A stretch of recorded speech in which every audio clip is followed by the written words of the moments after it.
শক্তিশালী একজন নবী ছিল। উনি মালাকুল মাউতকে বলেছিলেন, মালাকুল মাউত, আমার মৃত্যুর সামান্য কিছু আগে আমারে বইলো, আমার একটা কাজ আছে। মালাকুল মাউত মৃত্যুর কিছু সময় আগে এসে বলল, সুলাইমান, সময় শেষ, অল্প কিছু সময় বাকি, কি করবেন করেন।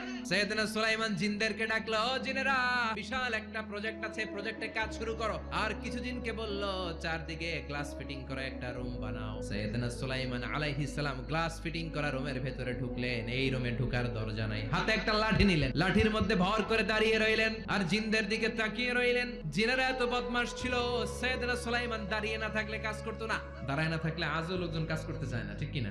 সুলাইমান আলাইহিস সালাম লাঠির মধ্যে ভর দিয়ে দাঁড়িয়ে রইলেন আর বললেন, কাজ করো। জিনেরাও কাজ শুরু করলো। ওদিকে মালাকুল মাউত এসে বলো, সুলাইমান, সময় তো শেষ। সুলাইমান বলে, সমস্যা নাই, রূহ কবজ করো। মালাকুল মাউত ওইভাবে লাঠিতে ভর দেওয়া অবস্থায়, দারুণ অবস্থায় সাইয়েদনা সুলাইমান আলাইহিস সালামের রূহ কবজ করে নিলেন। উনি এমন ভাবে দাঁড়িয়েছেন, রূহ চলে গেল, লাশ হয়ে দাঁড়িয়ে রইলেন। লাঠি